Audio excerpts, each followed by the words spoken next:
Hello all, welcome to toppers world. ഇന്ന് നമ്മൾ നോക്കാൻ പോകുന്നത് 8ാം ക്ലാസ്സിൻ്റെ അടിസ്ഥാന പാഠാവലിയാണ്. മലയാളം അടിസ്ഥാന പാഠാവലിയിൽ നമ്മൾ നോക്കിക്കൊണ്ടിരിക്കുന്നത് യൂണിറ്റ് 1 കനിവും കരുതലും. അതിൽ രണ്ടാമത്തെ ചാപ്റ്ററായ കൊച്ചുദേവദാരു. കൊച്ചുദേവദാരു എന്ന പാഠത്തിലെ പ്രവർത്തനങ്ങളും അഥവാ ചോദ്യോത്തരങ്ങൾ, പ്രവർത്തനങ്ങൾ, ഇതിൻ്റെ ഉത്തരങ്ങളാണ് ഇന്നത്തെ നമ്മുടെ ക്ലാസ്സിൽ ഉൾപ്പെടുത്തിയിരിക്കുന്നത്. കൊച്ചുദേവദാരു എന്ന ക്ലാസ്സിൻ്റെ രണ്ടാമത്തെ ക്ലാസ്സാണിത്. ഈ പാഠത്തിൻ്റെ രണ്ടാമത്തെ ക്ലാസ്സാണിത്. ആദ്യത്തെ ക്ലാസ്സിൻ്റെ ലിങ്ക് നമ്മൾ ഡിസ്ക്രിപ്ഷനിലും കമൻറ്റ് ബോക്സിലും കൊടുക്കാം. അപ്പോൾ എല്ലാവർക്കും ഒരിക്കൽ കൂടി നമ്മുടെ ക്ലാസ്സിലേക്ക് സ്വാഗതം. ക്ലാസ് തുടങ്ങുന്നതിന് മുമ്പ് നമ്മുടെ ഈ ചാനൽ ആദ്യമായി കാണുന്നവരാണ് നിങ്ങളെങ്കിൽ സബ്സ്ക്രൈബ് ചെയ്തൊന്ന് സപ്പോർട്ട് ചെയ്യാൻ വേണ്ടി ശ്രമിക്കുക. മലയാളത്തിൻ്റെ മാത്രമല്ല നിങ്ങളുടെ എല്ലാ സബ്ജക്ട്സിൻ്റെയും നിങ്ങൾക്ക് ഉപകാരപ്പെടുന്ന വീഡിയോസ്, സ്റ്റഡി നോട്ട്സ്, അതുപോലെ തന്നെ മോഡൽ ചോദ്യപേപ്പർ ഉത്തരങ്ങൾ എല്ലാം നിങ്ങൾക്ക് നമ്മുടെ ചാനലിലൂടെ ലഭിക്കും. നിങ്ങൾക്ക് എന്ത് സംശയമുണ്ടെങ്കിലും കമൻറ്റ് ബോക്സിലൂടെ ചോദിക്കാം. നമ്മളെല്ലാത്തിനും റിപ്ലൈ തരുന്നതായിരിക്കും. അപ്പോൾ നമുക്ക് നോക്കാം കൊച്ചുദേവദാരുവിലെ പ്രവർത്തനങ്ങളുടെ ഉത്തരങ്ങൾ. ആദ്യം തന്നെ വായിക്കാൻ പറയാം. ദേവദാരുവിൻ്റെ പ്രത്യേകതകൾ, ദേവദാരു ഒറ്റപ്പെടാനുള്ള കാരണങ്ങൾ, ദേവദാരുവിന് ഭയാശങ്കകൾ ഉണ്ടായ സന്ദർഭങ്ങൾ, ഡിസംബർ 31-ാം തീയതി ദേവദാരുവിനുണ്ടായ അനുഭവം, പാഠഭാഗം വായിച്ച് സൂചനകളുടെ വിശദാംശങ്ങൾ കണ്ടെത്തി പറയുക. നമുക്ക് നോക്കിയാലോ. ആദ്യം പ്രത്യേകതകളാണ്. കൊച്ചുദേവദാരു മറ്റു മരങ്ങളിൽ നിന്ന് വേറിട്ട് ഒറ്റയ്ക്കാണ് വളർന്നു വന്നത്. ഏകയും സന്തോഷവതിയുമായ ചെറുജീവികളോടും കിളികളോടും കൂടിയാണ് അവൾ ജീവിച്ചിരുന്നത്. മറ്റു മരങ്ങൾ ഏറെ വാത്സല്യത്തോടെ അവളെ നോക്കിയിരുന്നു. ദേവദാരു ഒറ്റപ്പെടാനുള്ള കാരണങ്ങൾ. മറ്റു മരങ്ങളെല്ലാം കാടുകളിൽ കൂട്ടുചേർന്നാണ് വളർന്നിരുന്നത്. എന്നാൽ ദേവദാരു വനപാലകന്റെ വീടിനു സമീപം തുറന്ന ദേശത്താണ് വളർന്നത്. അതുകൊണ്ട് തന്നെ അതിനു ചുറ്റും മറ്റു മരങ്ങൾ ഒന്നും ഇല്ലായിരുന്നതിനാലാണ് ഒറ്റപ്പെട്ടു പോയത്. ദേവദാരുവിന് ഭയാശങ്കകൾ ഉണ്ടായ സന്ദർഭങ്ങൾ എന്തെല്ലാമാണ്? ഒറ്റയ്ക്കാണ് വളർന്നു വന്നതെങ്കിലും ഏകാന്തത അനുഭവപ്പെടാതെ മറ്റു ജീവികൾ കൂട്ടുണ്ടായിരുന്നു. എന്നാൽ ഒരിക്കൽ അതിൻ്റെ ചില്ലയിൽ ജീവിച്ചിരുന്ന മാക്പൈ എന്ന പക്ഷി പെരുമാറിയത് തീർത്തും നിർഭയമായിട്ടായിരുന്നു. പുതുവർഷത്തിൽ ആരെങ്കിലും അതിൻ്റെ ചില്ലകൾ വെട്ടിക്കൊണ്ടുപോകുമെന്നും അതോടെ തൻ്റെ ജീവിതം അവസാനിക്കുമെന്നും മാക് പറഞ്ഞു. പിന്നീട് ഓരോ ദിവസവും ഭയാശങ്കകളോടെയാണ് ദേവദാരു കഴിച്ചുകൂട്ടിയത്. ഡിസംബർ 31-ാം തീയതി ദേവദാരുവിനുണ്ടായ അനുഭവം. മാക്പൈ എന്ന പക്ഷി ദേവദാരുവിനോട് അവൾക്ക് പുതുവർഷം വരെ ആയുസ് ഉണ്ടാവുകയുള്ളൂ എന്നും അന്ന് ആരെങ്കിലും വെട്ടിക്കൊണ്ടുപോകുമെന്നും പറയുന്നു. അതോടെ അവൾ ഓരോ നിമിഷവും ഭയന്ന് ജീവിക്കുന്നു.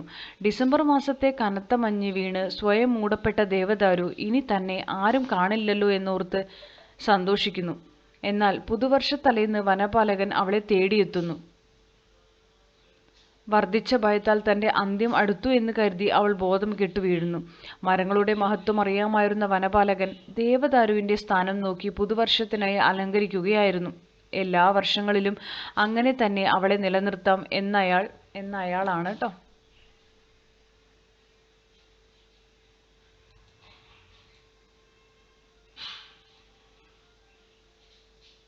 എന്നയാൾ തീരുമാനിക്കുന്നു. അതോടെ ദേവദാരുവിൻ്റെ ഭയവും മാറുന്നു. ആത്മകഥയാണ്. ദേവദാരുവിൻ്റെ ബാല്യകാലം എങ്ങനെയുള്ളതായിരുന്നുവെന്നും അതിൻ്റെ ചിന്തകളും ആശങ്കകളും എന്തായിരുന്നുവെന്നും നിങ്ങൾക്കറിയാം. കൊച്ചുദേവദാരുവിൻ്റെ അനുഭവങ്ങൾ ആത്മകഥാരൂപത്തിലേക്ക് മാറ്റി എഴുതൂ. അപ്പോൾ ആത്മകഥ എഴുതുമ്പോൾ നമ്മൾ എഴുതുന്ന പോലെയാണ് നമ്മൾ നമ്മുടെ തന്നെ എഴുതുമ്പോൾ എങ്ങനെയാണ് അതുപോലെ വേണം എഴുതാൻ. ഇവിടെ എൻ്റെ പേര് ദേവദാരു. ഞാൻ ജനിച്ചതും വളർന്നതും കാടിൻ്റെ പശ്ചാത്തലത്തിലാണ്. എന്നാൽ ഒരിക്കലും കാട്ടിലെ വലിയ മരങ്ങൾക്കൊപ്പം ആയിരുന്നില്ല. അവിടെ മരങ്ങളെയും പ്രകൃതിയെയും സ്നേഹിക്കുന്ന ഒരു വനപാലകൻ ഉണ്ടായിരുന്നു. അദ്ദേഹത്തിൻ്റെ വീടിനു മുന്നിലുള്ള തുറന്ന പ്രദേശത്താണ് ഞാൻ ജനിച്ചു വളർന്നത്. ദൂരെ നിന്ന് വലിയ മരങ്ങൾ ഏറെ വാത്സല്യത്തോടെ എന്നെ നോക്കുന്നത് ഞാൻ കണ്ടിട്ടുണ്ട്. അപ്പോഴൊക്കെ എൻ്റെ മനസ്സ് എന്തുമാത്രം സന്തോഷിച്ചിരുന്നുവെന്നോ. ഒറ്റയ്ക്കായിരുന്നുവെങ്കിലും ഞാൻ ഒരിക്കലും ഏകാന്തത അനുഭവിച്ചിരുന്നില്ല. അതിനു കാരണം എന്നെ കാണാൻ വന്നിരുന്ന കൂട്ടുകാരായിരുന്നു. ചെറിയ പ്രാണികൾ, പക്ഷികൾ, എലികൾ എന്നിവരൊക്കെ എൻ്റെ ചങ്ങാതിമാർ ആയിരുന്നു. ഇങ്ങനെയൊക്കെ ആയിരുന്നുവെങ്കിലും വലിയ പേമാരിയും ഇടിയും മിന്നലും ഒക്കെ വരുമ്പോൾ ഞാൻ ഏറെ ഭയന്നിരുന്നു. അന്നൊക്കെ എന്നെ ചേർത്ത് പിടിക്കാൻ മുത്തശ്ശി മാമരങ്ങൾക്ക് കഴിഞ്ഞിരുന്നെങ്കിൽ എന്ന് ഞാൻ ഏറെ ആശിച്ചിരുന്നു. അന്നൊക്കെയാണ് ഒറ്റപ്പെടലിൻ്റെ വിഷമം ഞാൻ അറിഞ്ഞത്. എല്ലാവരാലും സ്നേഹിക്കപ്പെട്ട ഞാൻ അങ്ങനെ ജീവിച്ചു വരികയായിരുന്നു. അപ്പോഴാണ് ഒരു സംഭവം ഉണ്ടായത്. മാക്പൈ എന്നു പേരുള്ള പക്ഷി ഒരു ദിവസം വന്ന് എൻ്റെ ചില്ലയിലിരുന്നു. ഇരുന്നതിൽ എനിക്ക് ഒട്ടും പരിഭവം ഉണ്ടായിരുന്നില്ല. അവളുടെ പ്രവൃത്തിയാണ് ഏറെ വേദനിപ്പിച്ചത്. അന്ന് ഞാൻ കുഞ്ഞായിരുന്നതുകൊണ്ട് എൻ്റെ ചില്ലകൾ ലോലവും കനം കുറഞ്ഞതുമായിരുന്നു. അവൾ അതിൽ കയറിയിരുന്നു മുൻപോട്ടും പിൻപോട്ടും ആടി. ഞാൻ അവളോട് അങ്ങനെ ചെയ്യരുത് എന്ന് പറഞ്ഞു. തുടർന്ന് അവൾ പുതുവർഷാരംഭം വരെ മാത്രമേ എനിക്ക് ആയുസ് ഉണ്ടാവുകയുള്ളൂ എന്ന് പറഞ്ഞു കേട്ടപ്പോൾ ഞാൻ ആകെ തകർന്നുപോയി. വനപാലകൻ എന്നെ വെട്ടിക്കൊണ്ടുപോകുമെന്ന വാർത്തയാണ് ഞാൻ അപശകുനം പോലെ കേട്ടത്. അങ്ങനെ ഒരു നാൾ ഡിസംബർ മാസത്തിലെ അവസാന നാൾ വനപാലകനെ കണ്ടപ്പോൾ ഞാൻ ആകെ ഭയന്നു. ഡിസംബറിന്റെ മഞ്ഞാൽ ഞാൻ പുതയ്ക്കപ്പെട്ടിരുന്നു. പക്ഷേ വനപാലകൻ എൻ്റെ ദേഹത്ത് കിടന്നിരുന്ന മഞ്ഞു കുടഞ്ഞു കളഞ്ഞു എന്നെ അടിമുടി വീക്ഷിച്ചു. ഭയത്താൽ എൻ്റെ ബോധം പോയിരുന്നു. അതാണ് എൻ്റെ അവസാന നിമിഷമെന്ന് ഞാൻ കരുതിയിരുന്നു. കുറച്ചു സമയം കഴിഞ്ഞു ബോധം വീണപ്പോൾ എനിക്കൊന്നും സംഭവിച്ചിട്ടില്ല എന്ന് മനസ്സിലായി. നല്ലവരായ വനപാലകനും മക്കളും ഞാൻ നിന്നിരുന്ന സ്ഥാനത്തു നിന്ന് പുതുവർഷമായി അലങ്കരിക്കുകയായിരുന്നു. ഇതു കണ്ട് സന്തോഷത്താൽ എൻ്റെ കണ്ണ് നിറഞ്ഞുപോയി. തുടർന്നുള്ള എല്ലാ വർഷങ്ങളിലും എന്നെ അലങ്കരിച്ചു പരിപാലിക്കുമെന്നുള്ള പ്രതിജ്ഞയെടുത്ത് അവർ തിരിച്ചുപോയി. ഇത് ഇന്ന് മുതിർന്ന പ്രായത്തിൽ ഓർക്കുമ്പോഴും ഇന്നലെ എന്ന പോലെ ഓർമ്മ വരുന്നു. പിന്നെയും അനവധി നാളുകൾ വനപാലകരായി വന്നെങ്കിലും എന്നെ ഒന്നും ചെയ്തില്ല. മനുഷ്യർ പ്രകൃതിയെയും വൃക്ഷങ്ങളെയും സ്നേഹിക്കുന്നവരാണെന്ന് ഞാൻ മനസ്സിലാക്കിയത് ഈ മനുഷ്യരിലൂടെയാണ്. ഇത് ആത്മകഥയാണ്. അടുത്തത് വിശദമാക്കാമാണ്. പ്രകൃതിയും മനുഷ്യനും തമ്മിലുള്ള സ്നേഹബന്ധമാണ് കൊച്ചുദേവദാരു എന്ന കഥ നൽകുന്ന സന്ദേശം. വിശദമാക്കുക. സിർഗയ് മിഷേൽ കോഫിനെ കൊച്ചുദേവദാരു എന്ന കഥ ഒരേ സമയം ബാല്യസാഹിത്യ കൃതിയും പരിസ്ഥിതി അവബോധം വളർത്തുന്ന കൃതിയുമാണ്. കഥ വായിക്കുമ്പോൾ ഇത് ദേവദാരുവിൻ്റെ കുട്ടിക്കാല അനുഭവങ്ങൾ പങ്കുവയ്ക്കുന്ന കഥയാണെന്ന് തോന്നാം.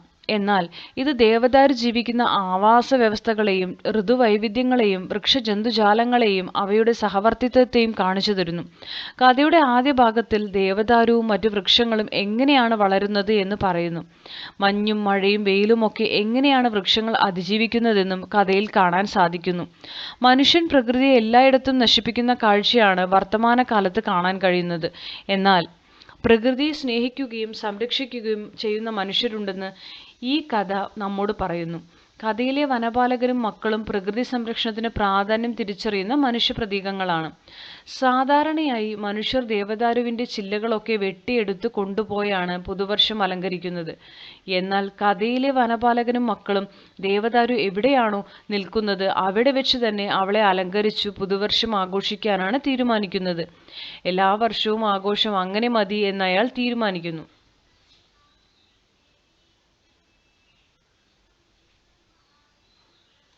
ഇത് അവരുടെ പ്രകൃതി സ്നേഹമാണ് വെളിപ്പെടുത്തുന്നത്. അതുകൊണ്ട് തന്നെ പ്രകൃതിയും മനുഷ്യനും തമ്മിലുള്ള പാരസ്പര്യമാണ് കൊച്ചുദേവദാരു എന്ന കഥ മുന്നോട്ട് വയ്ക്കുന്ന സന്ദേശമെന്ന് നിസ്സംശയം പറയാം. അടുത്തത് പദഘടനയാണ്. വനപാലകന്റെ വീടിനു മുമ്പിലുള്ള തുറന്ന പ്രദേശത്ത് ദേവദാരു വൃക്ഷത്തിന്റെ ഒരു കൊച്ചു തൈ വളർന്നിരുന്നു. അണ്ടർലൈൻ ചെയ്തത് എന്താണെന്ന് പറയണം. നെക്സ്റ്റ് സൂര്യവെളിച്ചത്തിൽ എന്നുള്ളതാണ്. വനപാലകൻ സൂര്യവെളിച്ചം.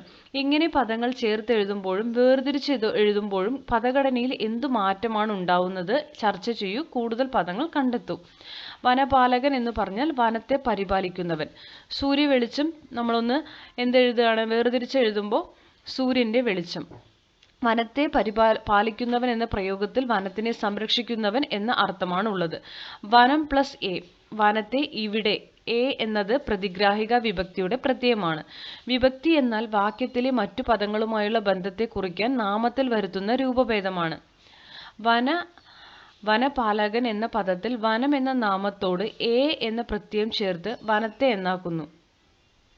അപ്പോൾ വനപാലകൻ വനത്തെ പാലിക്കുന്നവനാകുന്നു.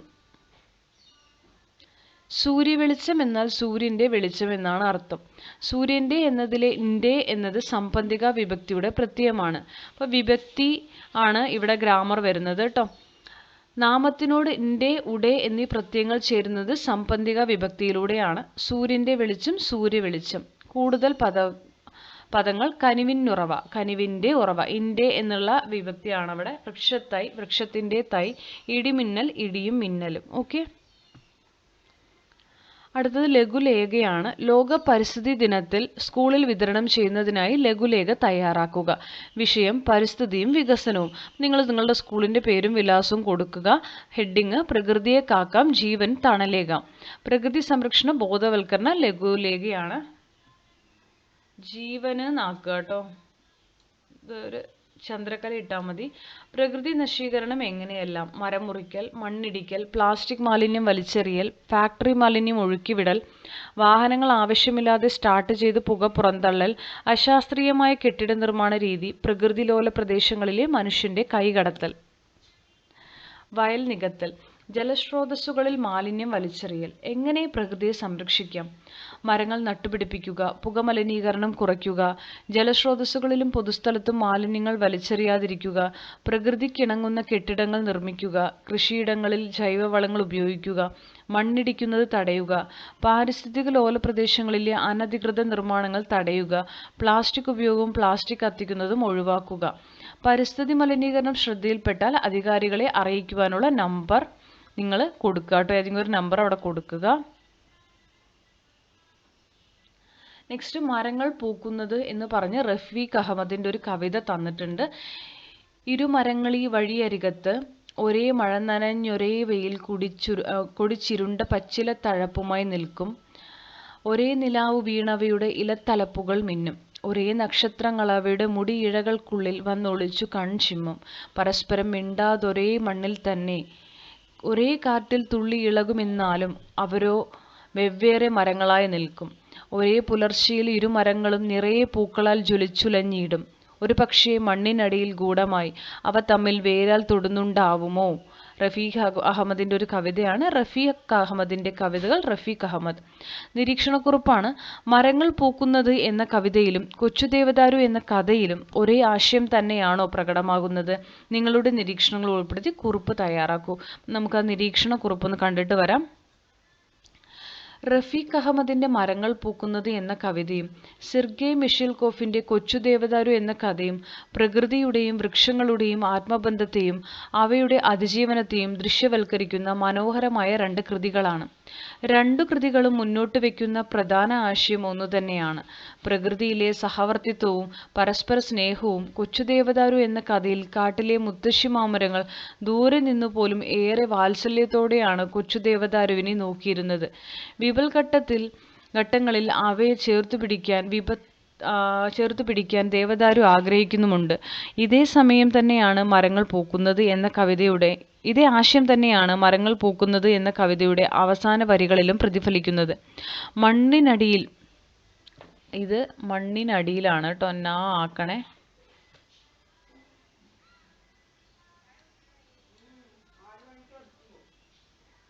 മണ്ണിനടിയിൽ നിഗൂഢമായ മരങ്ങൾ വേരുകളാൽ പരസ്പരം തൊടുന്നുണ്ടാകാം എന്ന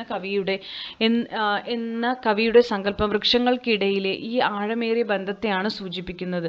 ഒരേ മഴ നനഞ്ഞും ഒരേ വെയിൽ കായുകയുമാണ് ഇരു മരങ്ങളും ചെയ്യുന്നതെന്ന് കവിത പറയുന്നു. കഥയിലും മഞ്ഞും മഴയും വെയിലും ഒരുപോലെ അനുഭവിച്ചാണ് ദേവദാരുവും മറ്റു മരങ്ങളും വളരുന്നത്. കാട്ടിൽ ഒറ്റപ്പെട്ടുപോയ ദേവദാരുവിനും കവിതയിലെ മരങ്ങൾക്കും പ്രകൃതി നൽകുന്ന കരുതൽ ഒന്നുതന്നെയാണ്. പ്രകൃതിയിലെ ചെറിയ ജീവജാലങ്ങളോട് കൂട്ടുകൂടി സന്തോഷത്തോടെ ജീവിക്കുന്ന ദേവദാരുവിനെ കഥയിൽ കാണാം. കവിതയിലും ഒരേ നക്ഷത്രങ്ങൾക്കു കീഴിൽ ഒരേ കാറ്റിൽ ഇളകിയാടി ഒടുവിൽ ഒന്നിച്ചു പൂത്തുലഞ്ഞു നിൽക്കുന്ന മരങ്ങളുടെ ദൃശ്യം പ്രകൃതിയിലെ സുന്ദരമായ സഹവർത്തിത്വത്തിന്റെ ഉദാഹരണമാണ്. മനുഷ്യൻ പ്രകൃതിയെ നശിപ്പിക്കുന്ന വർത്തമാനകാലത്ത് മരങ്ങൾ തമ്മിലുള്ള സ്നേഹവും അവ മനുഷ്യർക്ക് നൽകുന്ന തണലും തിരിച്ചറിയേണ്ടതുണ്ട്. കാടുകളിൽ കൂട്ടം ചേർന്നാണെങ്കിലും വഴിയരികിൽ ഒറ്റയ്ക്കാണെങ്കിലും മരങ്ങൾ തമ്മിൽ വേരുകളാൽ പരസ്പരം ബന്ധപ്പെട്ടിരിക്കുന്നു എന്ന ഉദാത്തമായ ആശയം ഇരു കൃതികളും ഒരേപോലെ വായനക്കാരിലേക്ക് എത്തിക്കുന്നു. അതുകൊണ്ട് ഈ രണ്ടു കൃതികളും പ്രകടിപ്പിക്കുന്നത് ഒരേ ആശയം തന്നെയാണ് എന്ന് നിസ്സംശയം പറയാം. ഇതിൽ ഞാൻ മിസ്റ്റേക്ക് വരുന്ന സമയത്ത് എന്തെങ്കിലും നമ്മൾ എഴുതിയതിൽ ടൈപ്പ് ചെയ്യണ മിസ്റ്റേക്കാണ്, അപ്പോൾ അത് തിരുത്തുന്നുണ്ട്. നിങ്ങളത് നോക്കുക കേട്ടോ. മിസ്റ്റേക്ക് ഉണ്ട് എന്ന് പറയരുത്. ഞാനത് തിരുത്തിയിട്ടാണ് നിങ്ങൾക്കിതിൽ വായിച്ചു തരുന്നതും കട്ട് ചെയ്യുന്നുണ്ട്. അപ്പോൾ അത് ശ്രദ്ധിക്കുക. അപ്പം ഇത്രയുമാണ് ഇന്നത്തെ ക്ലാസ്സിൽ ഉൾപ്പെടുത്തിയിരിക്കുന്നത്. കൊച്ചുദേവദാരു എന്ന പാഠം ഇവിടെ പൂർണ്ണമാവുകയാണ്. ക്ലാസ്സുകൾ ഇഷ്ടപ്പെട്ടെങ്കിൽ ലൈക്ക് ചെയ്യുക, ഷെയർ ചെയ്യുക, സബ്സ്ക്രൈബ് ചെയ്യുക. തുടർന്ന് വാച്ച് ചെയ്യുക. നിങ്ങളുടെ കമൻറ്റുകൾ അറിയിക്കുക. Thank you for watching.